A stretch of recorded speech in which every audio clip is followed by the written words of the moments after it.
Brought to you by Infinix. Infinix wildly amazing kick-ass offers only on Flipkart. Live from 30th September. Israel और Hamas के बीच छिड़ी जंग के बाद दुनिया के कई मुल्कों में प्रदर्शन शुरू हो गए हैं। कई लोग हमास का समर्थन कर रहे हैं तो कुछ जगहों पर इजराइल के सपोर्ट में नारेबाजी हो रही है। इन सब के बीच भारत सरकार ने दिल्ली स्थित इजरायली दूतावास की सुरक्षा बढ़ा दी है। आज तक से जुड़े अरविंद ओझा के मुताबिक सरकार ने ये कदम खुफिया जानकारी मिलने के बाद उठाया है। दूतावास के साथ ही इजरायली राजदूत के घर की भी सुरक्षा पुख्ता कर दी गई है। इसके अलावा दिल्ली पुलिस ने इजराइल और यहूदियों से जुड़ी चीज़ों और संस्थानों की भी सिक्योरिटी बढ़ा दी है।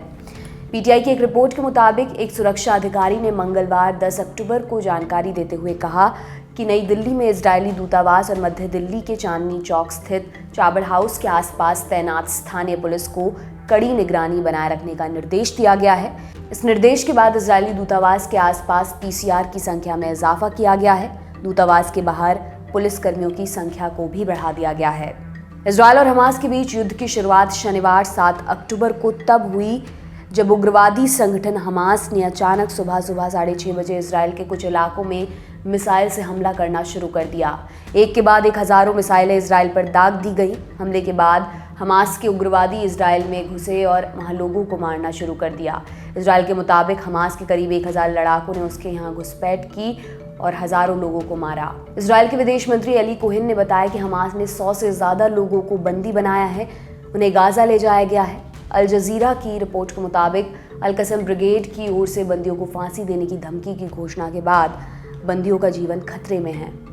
उधर इजरायली सेना ने कहा कि वो गाजा पट्टी में हमास के खिलाफ सबसे बड़ा हवाई हमला कर रही है। बताया गया कि लेबनान की सीमा के आसपास के 10 किलोमीटर इलाके के लोगों को शेल्टर में जाने को कहा गया है। सेना की ओर से कहा गया कि बीते 3 घंटे में हमास के 130 ठिकानों पर एयर स्ट्राइक की गई है। वहीं गाजा से इजराइल के बीरशेबा पर रॉकेट्स दागे गए हैं।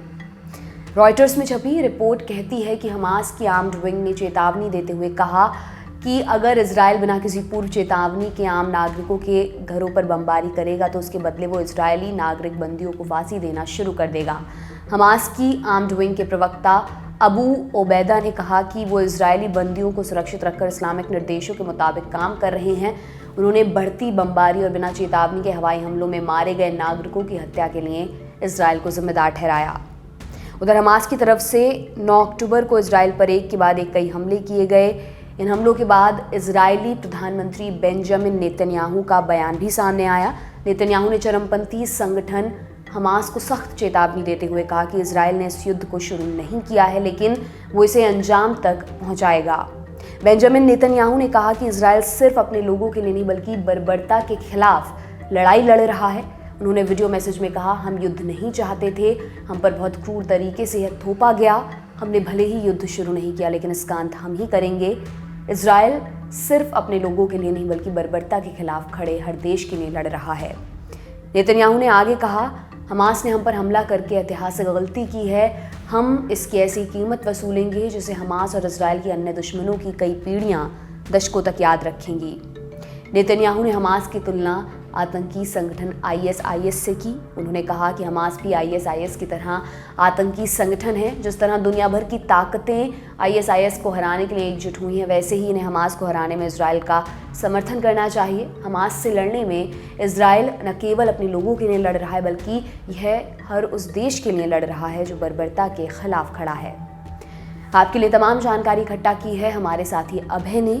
मेरा नाम दिव्यांशी सुमराव है। आप देखते रहिए दी लंदन टॉप। शुक्रिया।